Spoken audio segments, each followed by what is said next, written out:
Para dar início ao nosso momento de escola bíblica dominical. Pai, obrigado pelo dom da vida, obrigado pela salvação que o Senhor nos dá em Cristo. E obrigado, Pai, pois sendo salvos, sendo resgatados das trevas, fomos trazidos para o reino do Teu amor, da Tua luz. E muito obrigado pelo privilégio que nós temos de, reunidos em Teu nome, aprendermos mais do Senhor, da Tua palavra.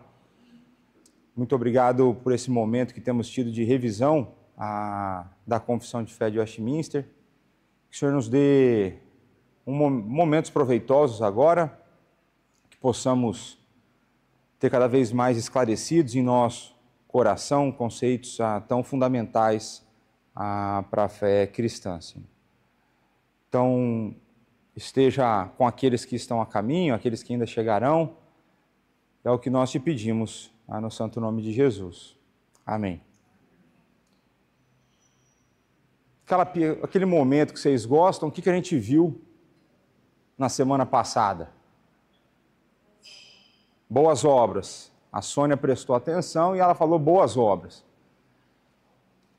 O que a gente acabou por fazer as boas obras em 2 domingos, né? Teve algumas coisas que tiveram que ficar para o segundo domingo.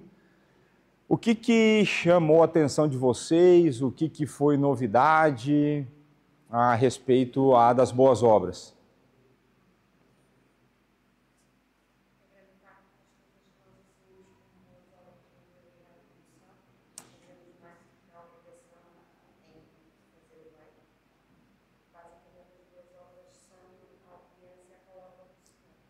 Então, que as boas obras, elas são a obediência à palavra do Senhor.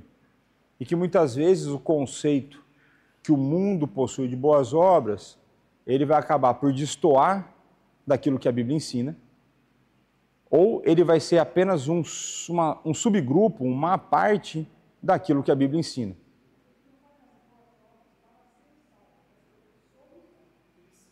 Como?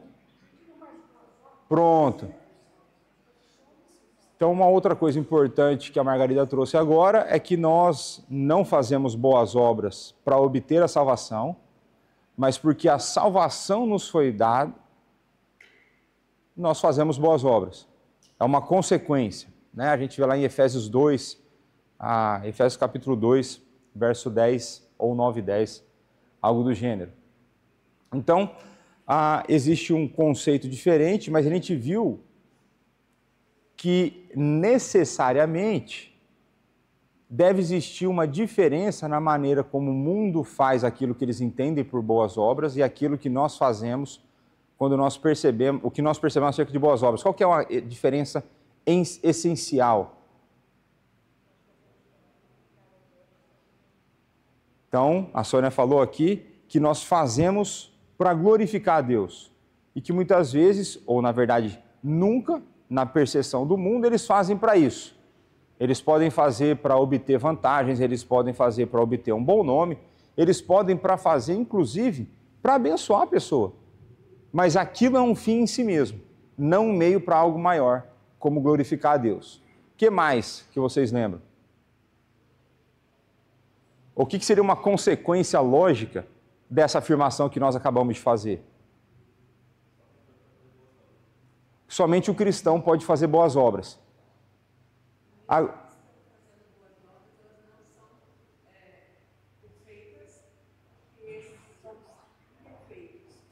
Pronto. Então pronto, a Ariadne trouxe um outro ponto importante, de que ainda as nossas melhores obras, ainda que elas sejam feitas para glorificar a Deus, porque ainda existe em nós tamanha imperfeição e contaminação do pecado, mesmo as nossas melhores obras não passam no critério de aceitação divina. Mas para que nós não fiquemos desesperados, nós temos a certeza, através das Escrituras, que em Cristo as nossas obras são aceitas. Então, aquela ideia de que Deus vê a nossa união com Cristo e, em vendo as nossas obras em Cristo, Deus as aceita. Né? Isso é algo muito importante. E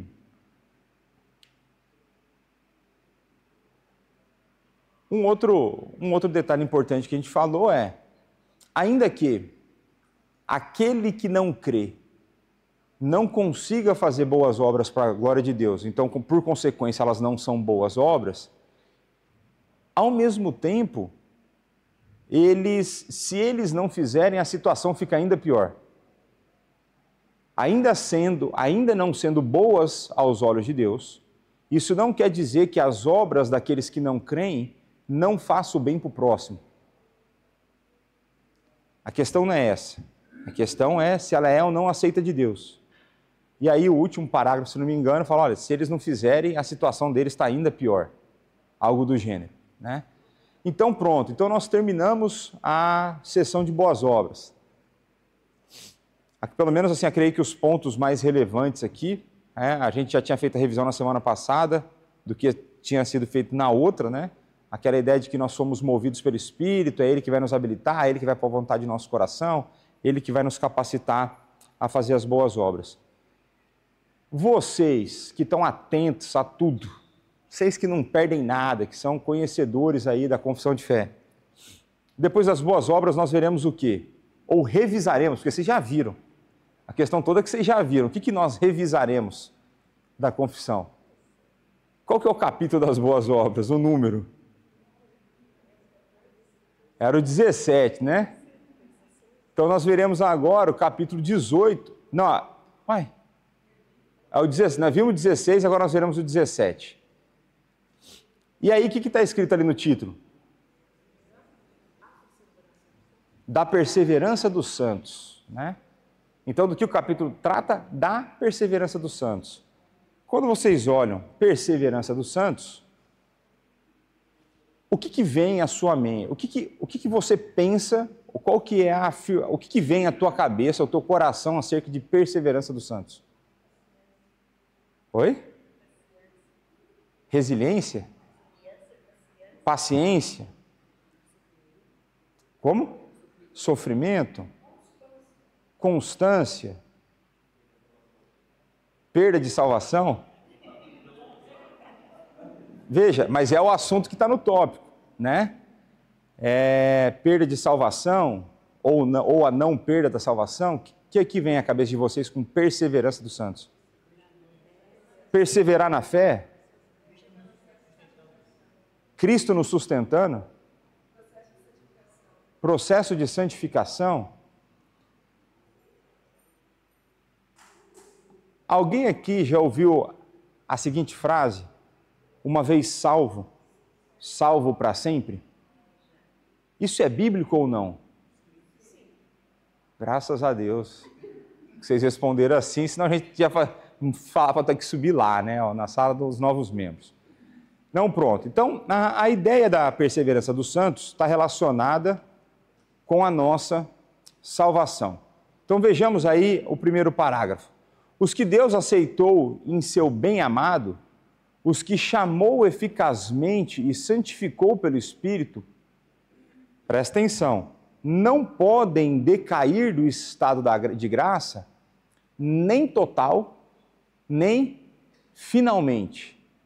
Mas, com toda a certeza, hão de perseverar nesse estado até o fim e estarão eternamente salvos. Pensamentos acerca desse parágrafo. Oi? Sim, ainda não? Tem como fazer uma correlação com sim, ainda não, com o famoso já e ainda não. O que mais que vocês conseguem perceber aqui?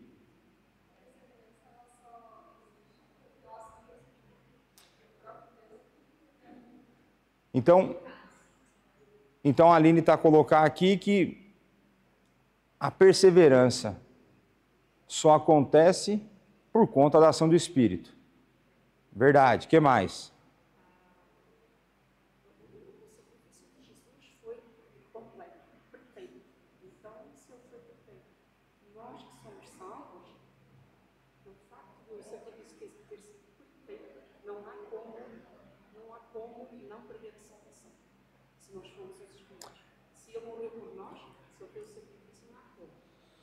Então a Teresa colocou aqui o seguinte, olha, o sacrifício de Cristo é perfeito. Se o sacrifício de Cristo é perfeito, ele fez toda a obra que ele tinha que fazer para poder conquistar a nossa salvação, aí eu vou colocar alguma das minhas palavras aqui. Uma vez que nós estamos unidos a ele, não tem como a gente perder aquilo que ele conquistou. Faz sentido isso? Então, olha só, se a gente começar o parágrafo pelo começo, ele diz assim, os que Deus aceitou em quem? Em seu bem-amado. Então, aqui, se você é bom de interpretação de texto e de conexões, você sabe que o bem-amado é Jesus Cristo, né? Então, a perseverança dos santos, ela é reservada para um grupo específico. Que grupo é esse? Os que foram aceitos em seu bem-amado. E aí, o ser aceito em seu bem-amado, a gente pode colocar numa outra linguagem, entre aspas, mais teológica, no sentido daqueles que estão unidos a Cristo, que tem sido uma expressão que eu tenho usado com uma certa frequência. Aqueles que estão unidos a Cristo, aí ele vai falar assim, ó, o que são então esses que ele foi aceito? Aqueles que foram chamados eficazmente. O que significa ser chamado eficazmente? Eficazmente. Para sempre. Então a Tavani trouxe aqui o chamado irresistível de Deus. Então a ideia do chamado eficaz é aquele momento na história da salvação do indivíduo em que a palavra de Deus é a ele anunciada de tal forma que não é o mensageiro, mas sim a mensagem levada pelo Espírito, que faz com que essa pessoa não consiga responder de outra forma a não ser positivamente. Então, todos aqueles que foram predestinados por Deus, em algum momento da sua história, serão eficazmente chamados. E isso não deveria ser para nós um motivo de conforto pelo fato da gente evangelizar pouco. Isso deveria ser um encorajamento para que a gente evangelizasse muito. Então, uma má compreensão das doutrinas da graça vai levar as pessoas a falarem o seguinte, se Deus predestinou e ele vai chamar eficazmente, o que eu posso fazer? Eu posso relaxar que uma hora vai dar certo. Essa é uma o quê? Uma má compreensão das doutrinas da graça. O que uma boa compreensão das doutrinas da graça fará? Espera aí.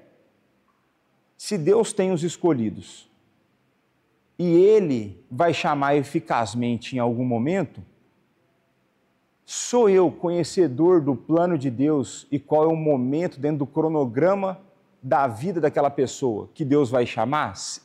É possível para nós sabermos disso? Se eu não sei, qual a alternativa que me resta? Fazer toda hora que der para eu fazer. A todo instante que eu puder evangelizar, cabe a mim evangelizar. Porque eu não sou detentor do cronograma, mas eu posso ser, dentro do cronograma da vida da pessoa, aquele que fará o chamado eficaz. Então, a compreensão adequada da doutrina, das doutrinas da graça, vai fazer com que nós sejamos movidos a uma vida de evangelização. Porque eu sei que na vida dos escolhidos, em algum momento, Deus fará o chamado eficaz. Então, tem um trecho de uma pregação bastante famosa do John Piper, em que ele vai falar, é porque eu sei que Deus predestinou, é que eu vou evangelizar. Porque se Deus não tivesse predestinado, ninguém aceitaria. Agora eu tenho a certeza de que alguém aceitará, de alguém receberá. E em recebendo, torna-se um aceito no bem-amado.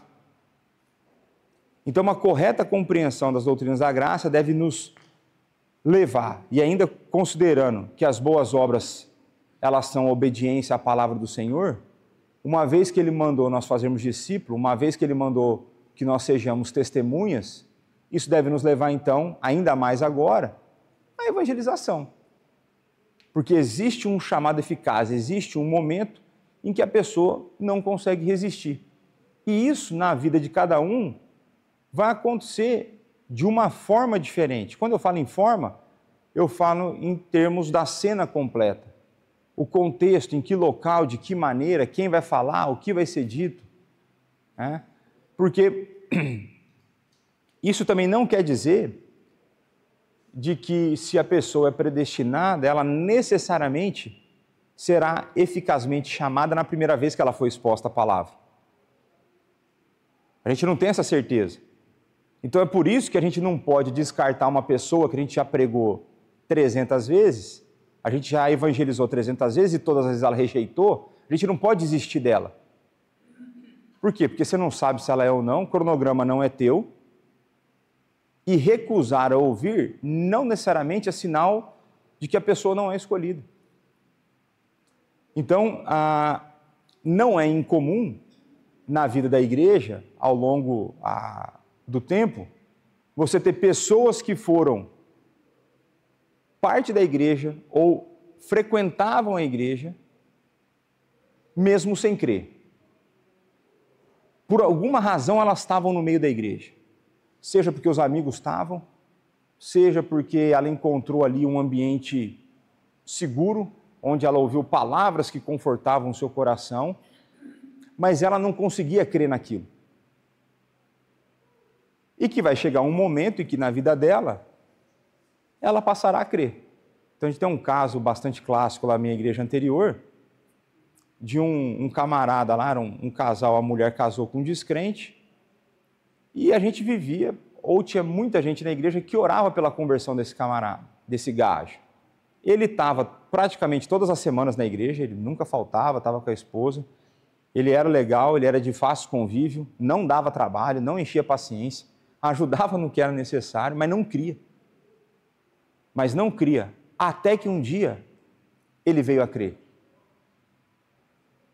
Então, o chamado eficaz, é importante a gente ter isso no nosso coração, não é porque, por exemplo, você está a tentar evangelizar seus amigos, seus parentes, às vezes a sua família, eu sei que é desanimador você falar e ser rejeitado.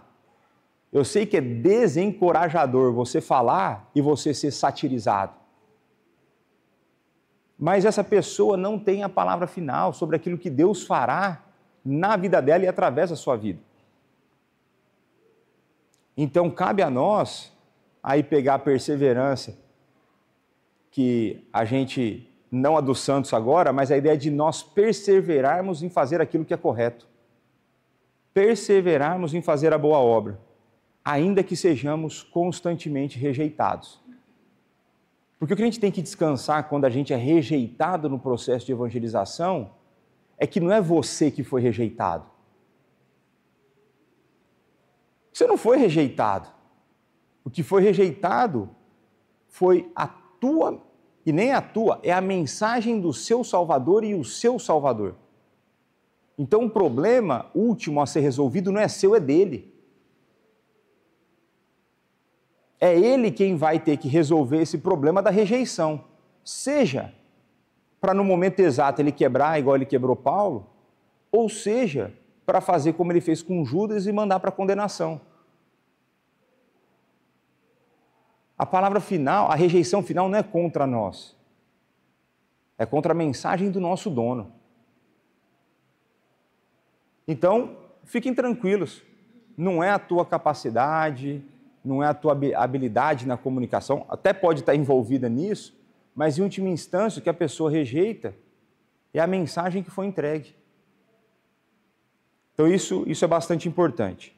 Então ele foi eficazmente chamado e santificou pelo Espírito. E aqui nesse santificou, eu creio que é importante a gente fazer uma quebra nessa palavra, porque a santificação, ela vai envolver quantos aspectos? 2. Estou ajudando vocês, e vai ter uma hora que eu posso quebrar vocês, mas agora a dica foi boa. Foram 2. E quais são esses momentos? Ou quais são esses aspectos? Oi?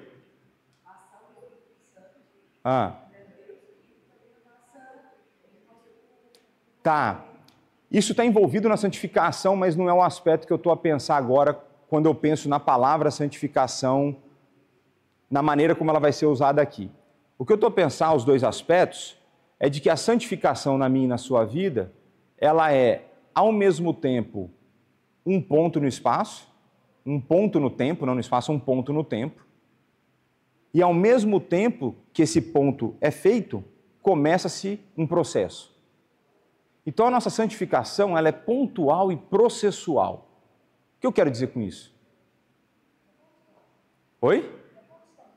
É constante? Então ela começa na conversão e aí é um processo que é constante.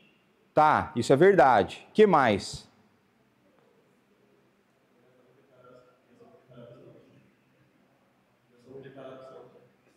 Então pronto, o Bibiano trouxe a questão importante a respeito do aspecto pontual.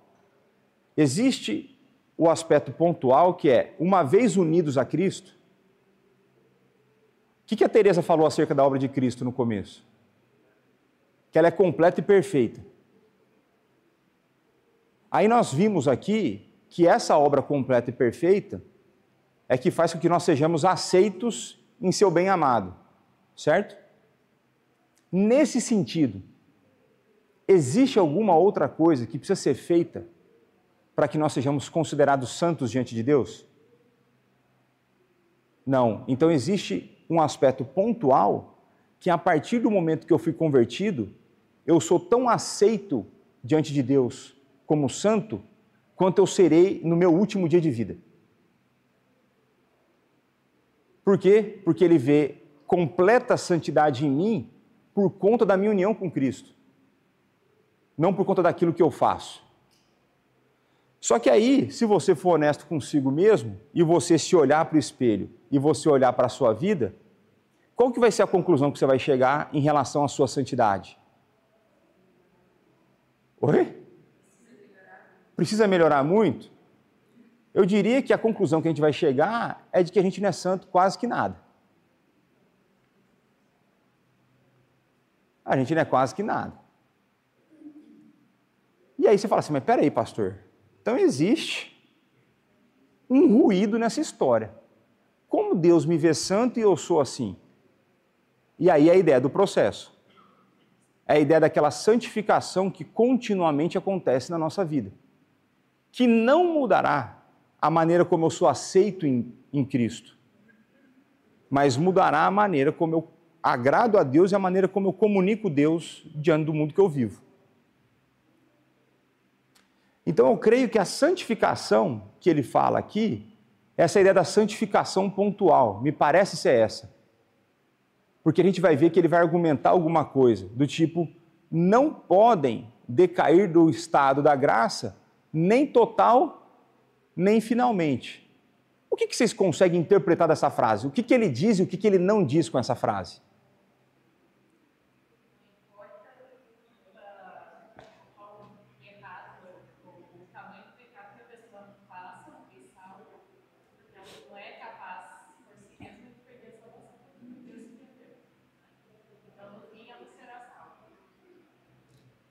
Tá, o que ele não quis dizer? Então a Josi trouxe aqui o seguinte, ó, quando eu olho para isso, não pode cair do estado de graça, nem total, nem finalmente, isso significa que não importa se eu fui aceito no bem-amado, não importa o que eu faça, eu não consigo perder a salvação, porque eu fui bem aceito no amado e fui santificado nele.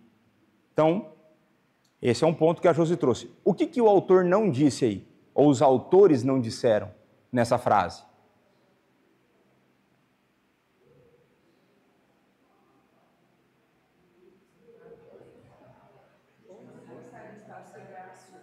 Como? Certo.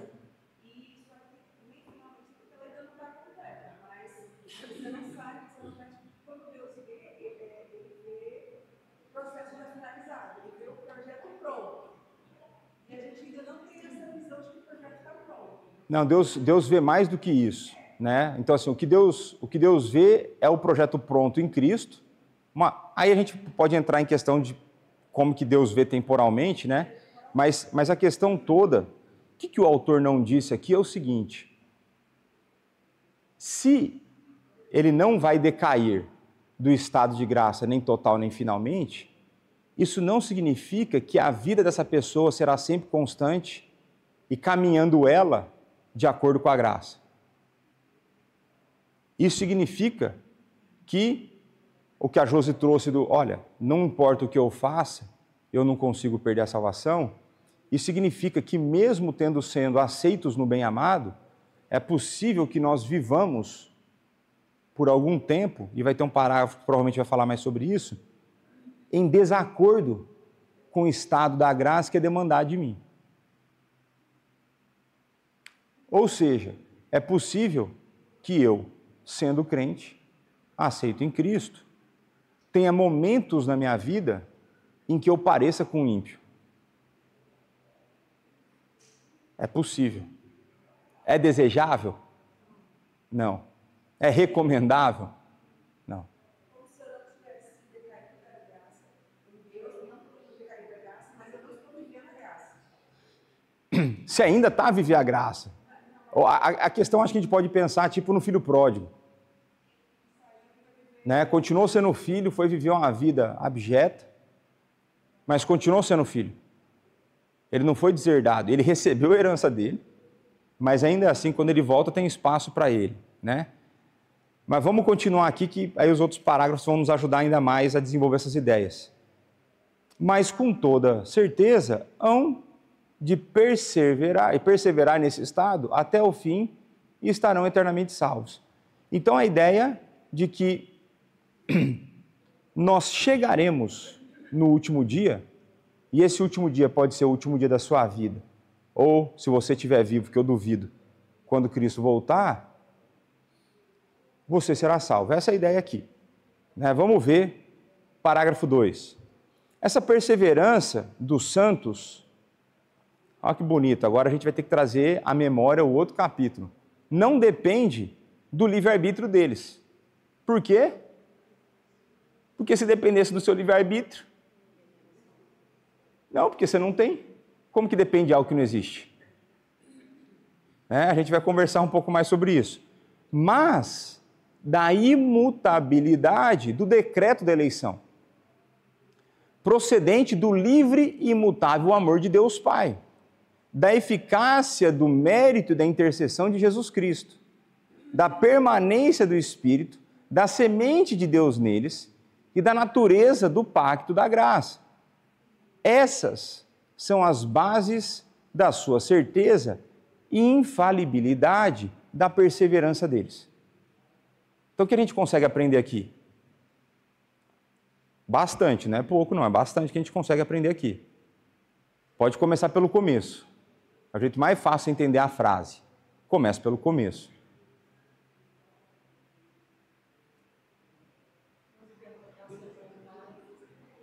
Não depende da gente. Não depende de nós. O fato da gente perseverar até o fim não é dependente da tua capacidade. Ele vai colocar aqui na forma de livre-arbítrio, até porque se fosse depender do seu livre-arbítrio, o que o seu... Primeiro, se a gente for voltar na definição de livre-arbítrio, é arbítrio com a capacidade de escolha contrária à inclinação do nosso coração. A gente naturalmente não tem isso. Mas se a gente for pensar aqui de maneira resumida, não depende da nossa força. Não depende das nossas escolhas depois que nós estamos unidos a Cristo. Uma vez que nós estivermos unidos a Cristo, o problema está resolvido. E resolvido para sempre. Agora, não vale má compreensão das doutrinas da graça. Não vale eu pensar, já que eu estou resolvido, agora eu vivo de qualquer jeito. Então você já mostrou que você não está resolvido. Se o desejo do seu coração é viver de qualquer jeito, você já mostrou que você não vive. Entendeu? Não faz sentido algum. Mas vamos lá. Então, toda a garantia que nós temos depende da imutabilidade dos decretos de Deus. E aí ele vai colocar do decreto da eleição. E aí a gente volta, por exemplo, dentro da seção de atributos de Deus, onde Deus ele é imutável. Porque não pode Deus, em qualquer que seja a decisão que ele tenha feito, ter feito alguma coisa que necessite de mudança. Porque ele, na sua santidade, perfeição, sabedoria, justiça, graça, amor, resolveu fazer daquele jeito. Então, uma garantia que a gente tem é que Deus não muda de ideia. Nesses termos aqui, Deus não muda de ideia. Agora vamos avançar. E aí ele vai falar, mas digo mais, esse decreto de eleição, ela procede do livre e imutável amor de Deus Pai. Então aquela ideia de que a gente... Qual que é a palavra, Bibiana? A seidade de Deus. Né? Quem está no curso de teologia aqui sabe da piada interna lá. É a seidade de Deus, que é essa ideia de que Deus, ele é por si só completo, perfeito, ele não precisa de mais ninguém, mais nada, para que ele seja glorificado. Mas ainda assim, ele resolve nos criar, ele resolve nos salvar. Então é do livre e imutável amor de Deus. Ok? Rapaz. Ai, mosca desgraçada. Mas vamos lá. Agora, depois que a gente... E aqui, o que eu acho sábio da Assembleia lá de Westminster... Meu, tá difícil aqui, meu. Não comprou uma raquetinha? Cadê a raquetinha? Vamos matar essa desgrama aqui desse negócio, tá enchendo a paciência aqui. Vocês têm a missão, a Junta Diaconal tem a missão, até a hora do culto, no intervalo, matar essas moscas aqui. Não precisa ser agora não, pode ser na hora do intervalo. Mas vamos lá. Agora a Assembleia vai passar pela economia da Trindade. Eles estão a mostrar para nós como cada pessoa da Trindade envolve-se nessa perseverança. Então o primeiro que ele mostrou foi o Deus Pai. E agora ele vai mostrar o que Deus Filho fez. O que Jesus Cristo fez. Então ele fala a eficácia do mérito e da intercessão de Cristo. O que é essa eficácia do mérito de Cristo?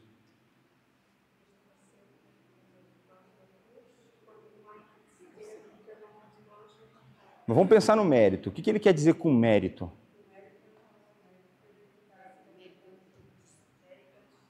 Não, o mérito é de Jesus. Mas por que ele tem esse mérito?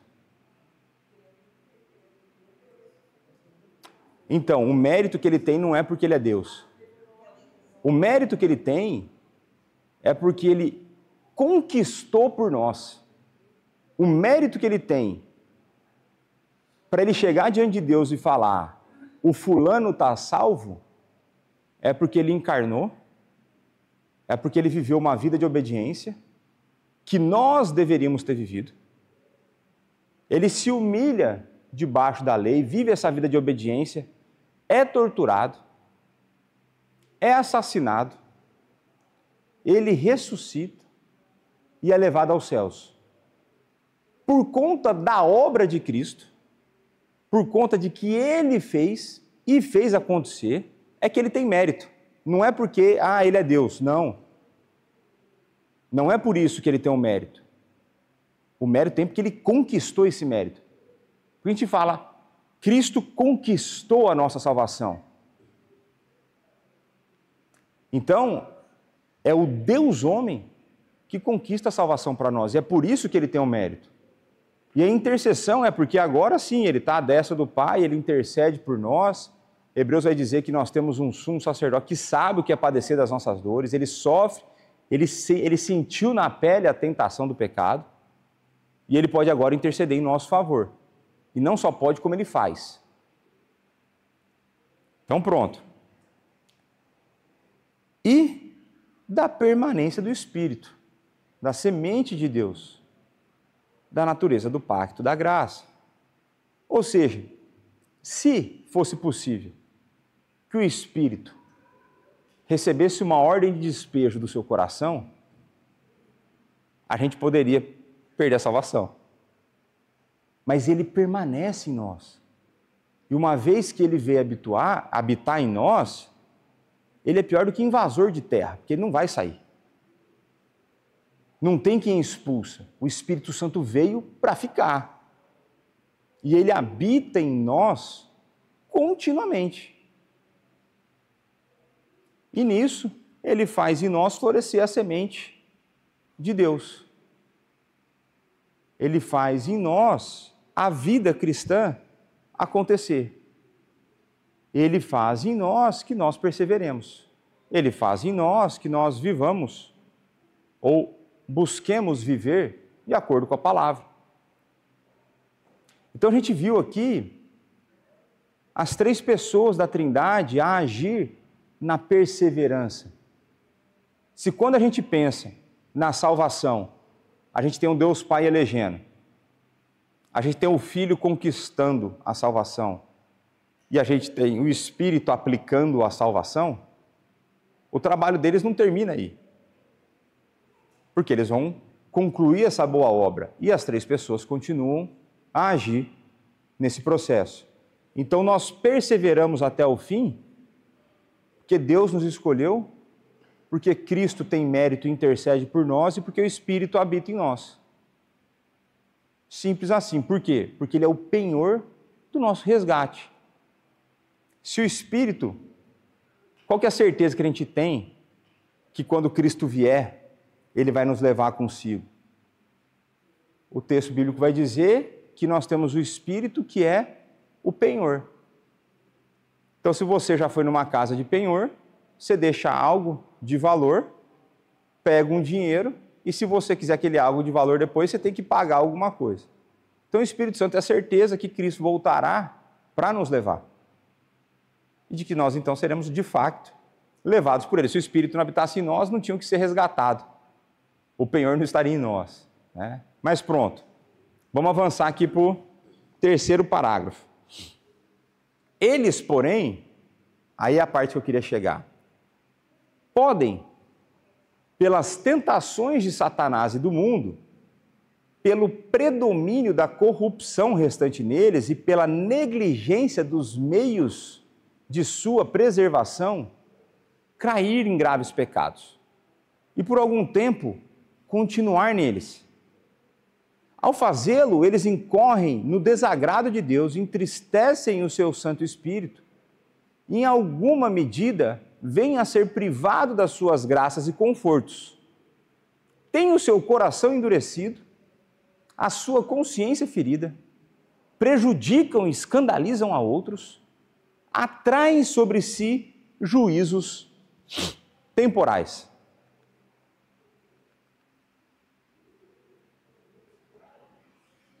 O que a gente pode aprender com isso aí? Um monte de coisa de novo, né? Mas o que vocês conseguem facilmente perceber nesse parágrafo? Começa pelo começo, que é sempre mais fácil.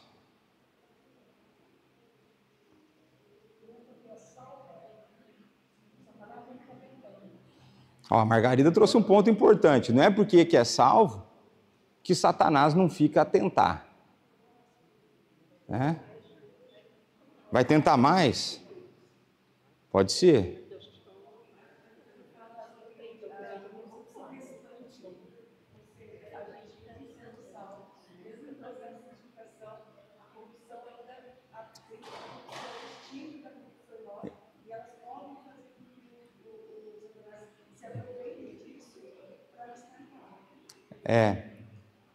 A Ariadne trouxe um ponto importante de que, então, existe uma corrupção restante. Ou seja, o processo foi iniciado, mas a santificação ainda não foi finalizada. E aí a gente já trouxe esse argumento, na ideia do processo da santificação. E a mosca agora está participando do processo de santificação pelas tentações que ela está a fazer aqui, né, a causar na minha vida. Mas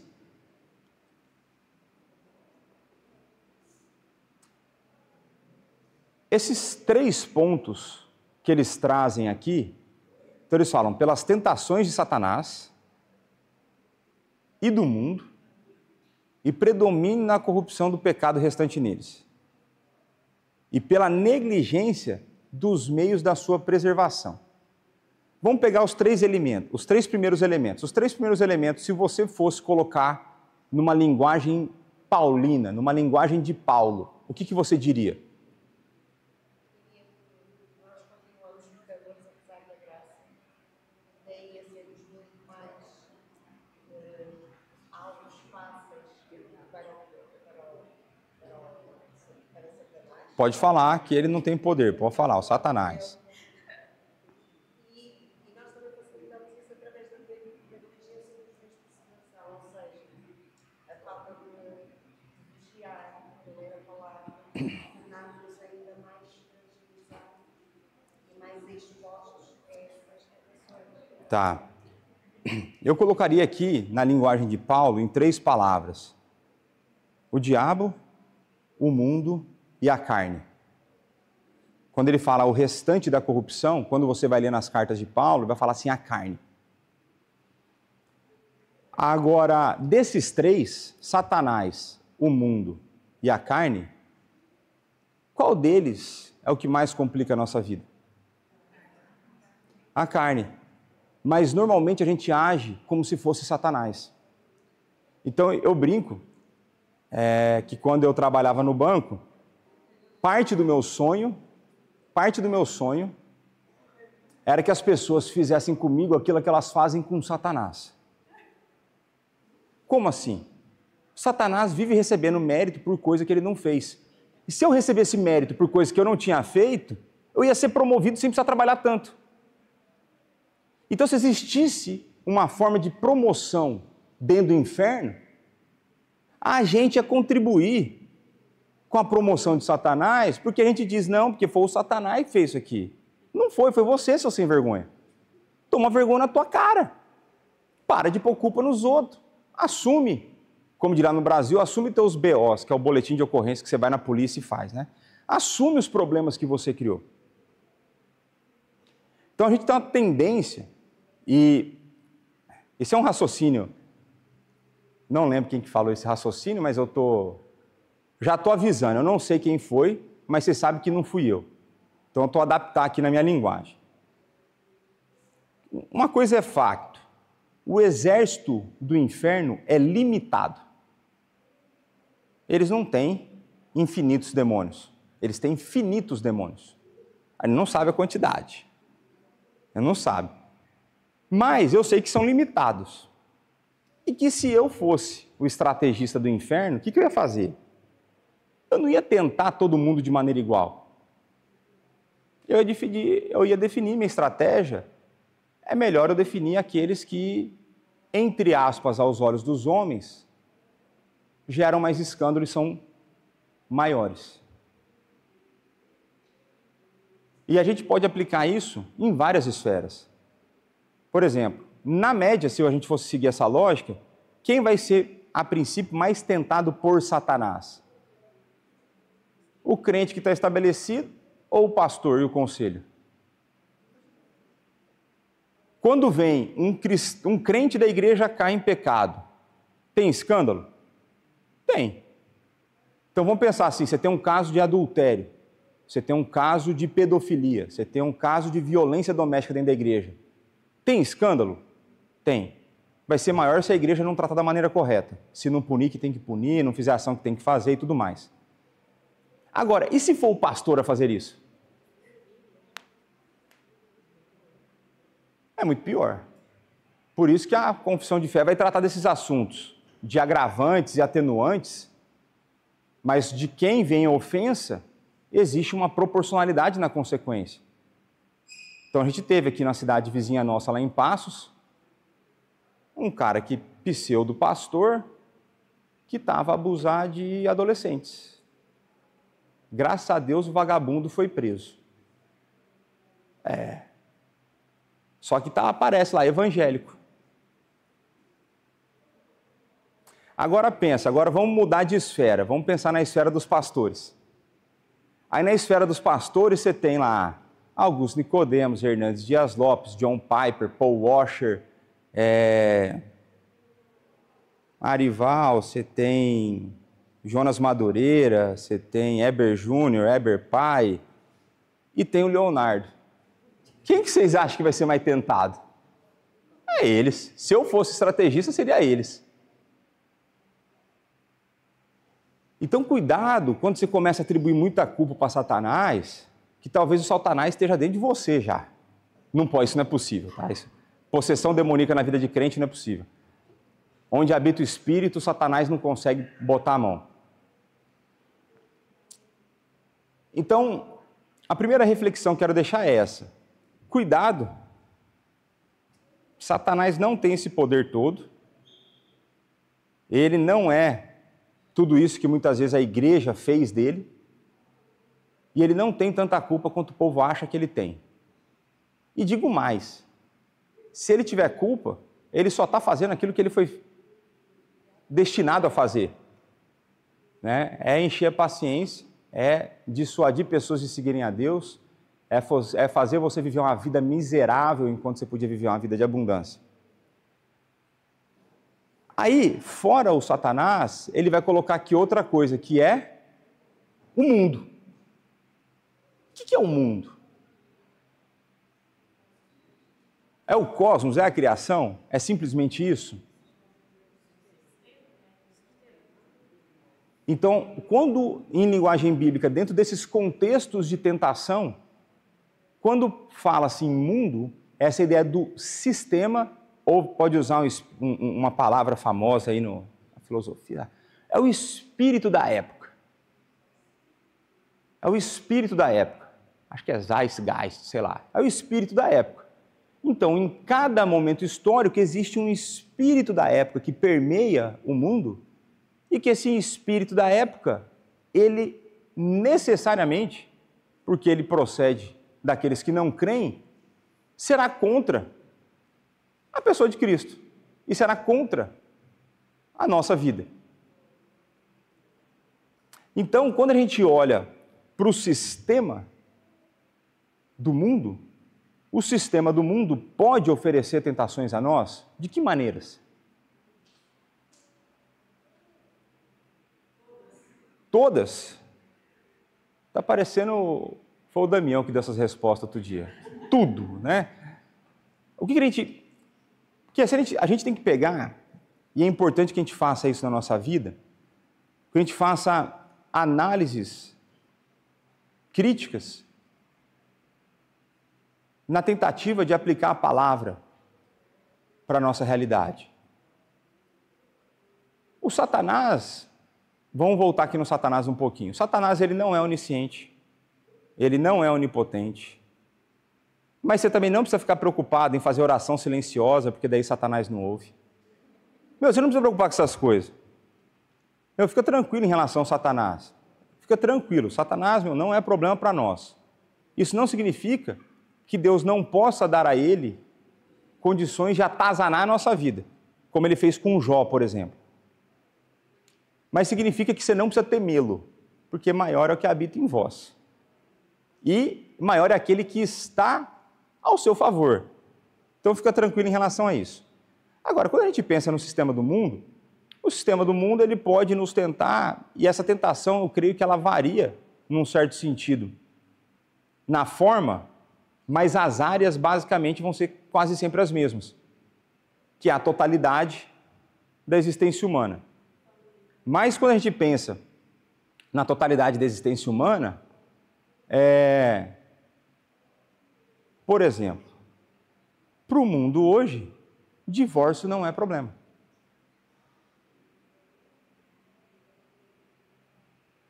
E se divórcio não é problema, você pode se sentir tentado a se divorciar, porque pelos vizinhos você não vai ser mais mal visto. Então eu lembro de quando eu era criança, isso lá na década de 90, de que divórcio era mal visto e existia preocupações de algumas mães dos filhos dela andarem com filhos de mãe divorciada, de pais divorciados. Por quê? Se ela não tem estrutura em casa, que tipo de influência ela vai ser para o meu filho? Essa era uma preocupação real. Então, o divórcio em si não era uma tentação tão grande naquela época. Já hoje, você tem divórcio fast food, meu amigo. Você consegue chegar lá rapidinho, você resolve, mete o pé na pessoa, manda ela para o canto dela, você vai para o seu e está na cabeça deles tudo certo. Então, aquilo que é aceito pelo mundo pode te pegar num momento de sofrimento e você ser levado a pensar que não teria problema fazer aquilo.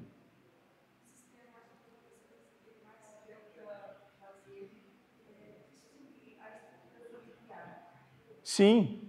E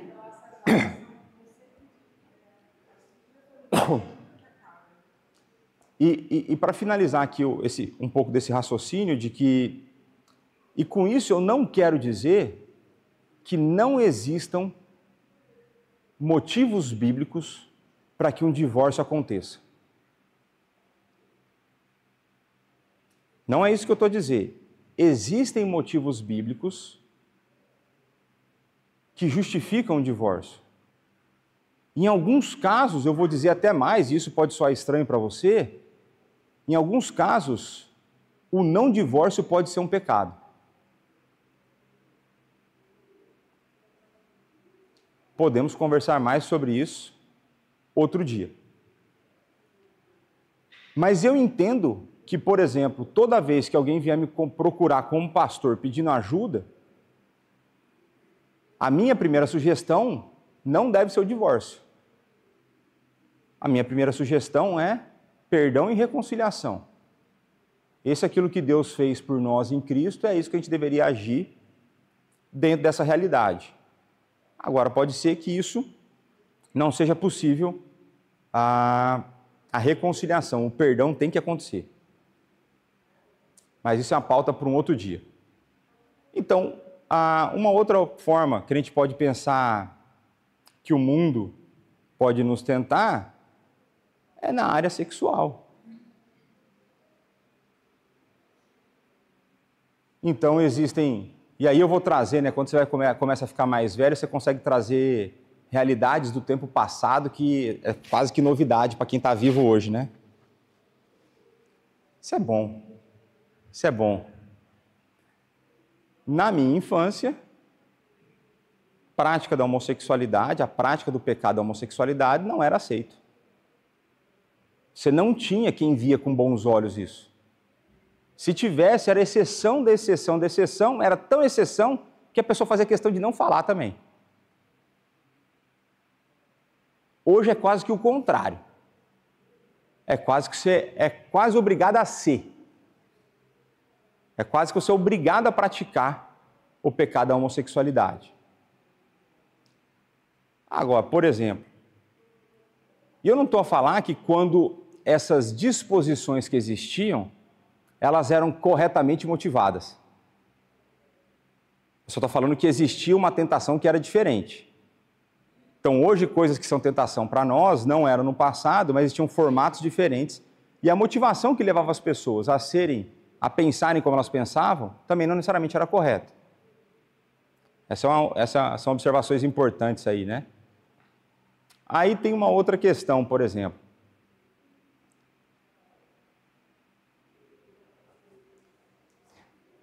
Presta atenção que eu vou falar.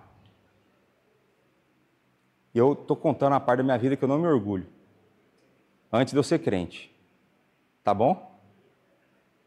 Quando eu era descrente na minha infância, e infância eu considero adolescência também,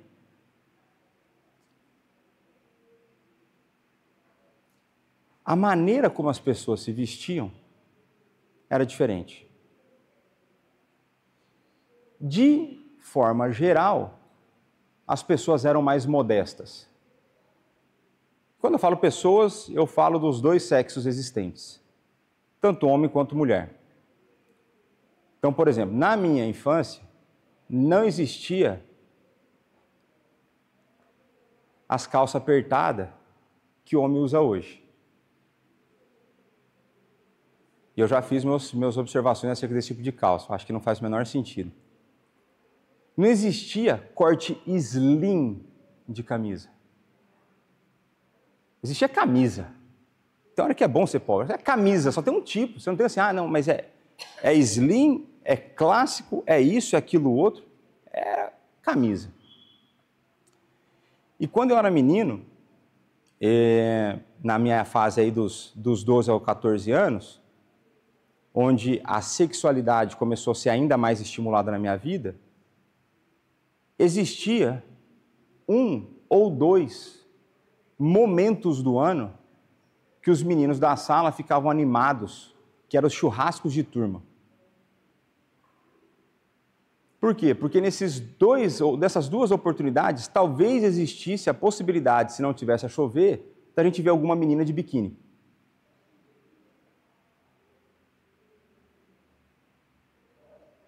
Hoje, você tem crente postando foto de biquíni.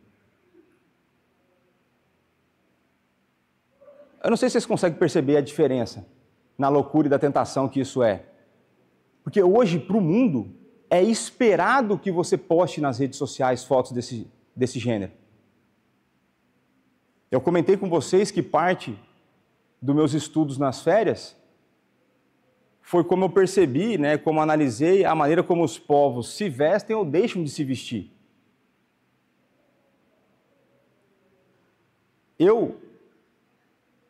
Fica cada vez mais evidente para mim que eu sou um forasteiro nessa terra, porque o clima que eu amo me traz grandes complicações,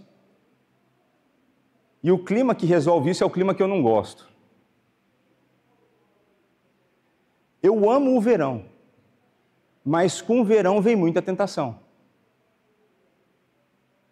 Com o verão, se você é homem, é bem provável que você se sinta muito mais tentado no verão do que no inverno. Os shorts de hoje era a roupa íntima do passado. Você tem roupa íntima do passado que é maior do que os shorts que usam hoje.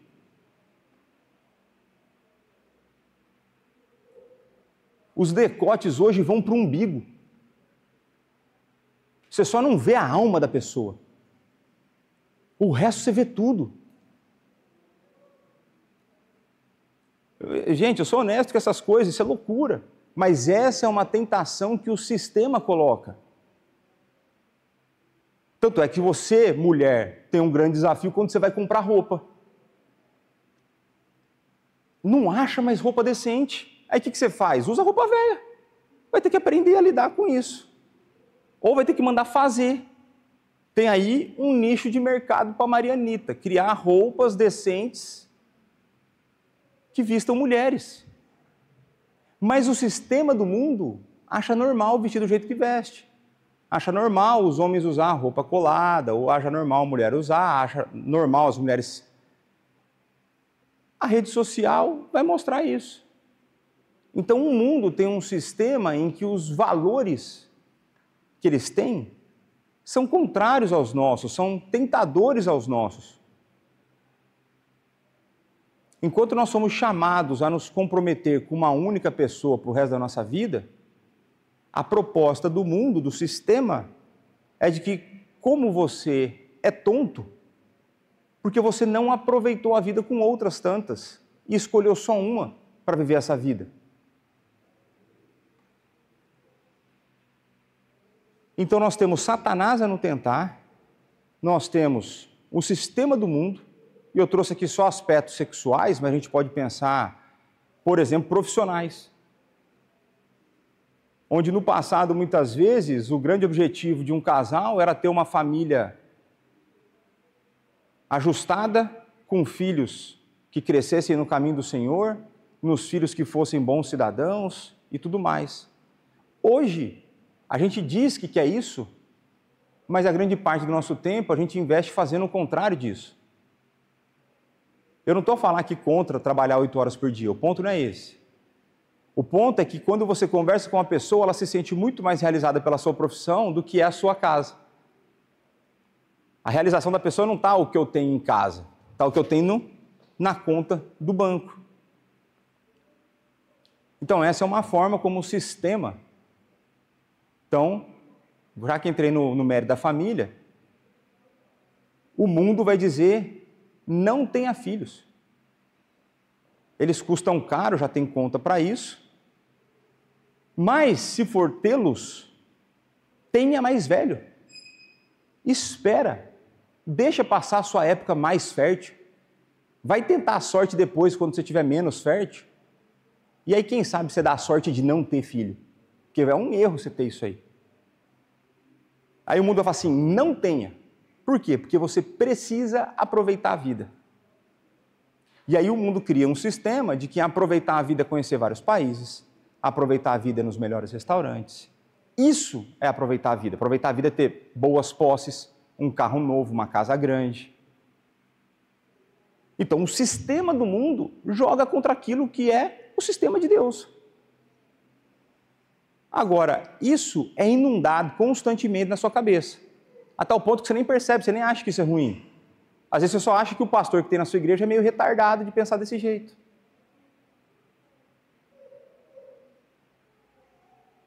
Eu ia falar, está tudo certo, mas não está tudo certo. Porque retardado é quem caiu nessa conversa. Então o mundo, o sistema do mundo, ele te vende um monte de benefício, mas só te entrega desgraça. E aí eu falei, Satanás e do mundo. Para a semana que vem, vou ver se eu lembro, eu vou fazer igual algumas pessoas, vou assistir essa aula na véspera para eu relembrar de onde eu parei e pegar a linha de raciocínio que eu estava, para a gente continuar na próxima semana a pensar os efeitos da corrupção na carne ainda. Mas pensem isso, Satanás e o mundo são fontes de tentação, mas eu diria que não são as maiores fontes. E talvez, Satanás seja o que menos tem culpa. E em segundo lugar vem o mundo. Talvez o mundo tenha mais influência na nossa vida do que Satanás. Mas é uma conversa para outro momento. Vamos orar. Pai, muito obrigado por esse momento que o Senhor nos deu, muito obrigado pelo seu cuidado, e muito obrigado pela tua palavra e a maneira como o Senhor nos preserva na salvação. Nós fomos salvos, fomos pontualmente santificados, estamos no processo de santificação, mas ainda reside em nós, Pai, uma grande luta da nossa cobiça, dos nossos desejos, que ainda são contrários à tua palavra. Peço que o Senhor esteja a derramar da tua graça, da tua misericórdia sobre a nossa vida, continua a proteger, a nos sustentar e a nos conduzir no nosso caminho de santificação, para que obtenhamos no final a salvação. É o que nós te pedimos no santo nome de Jesus. Amém.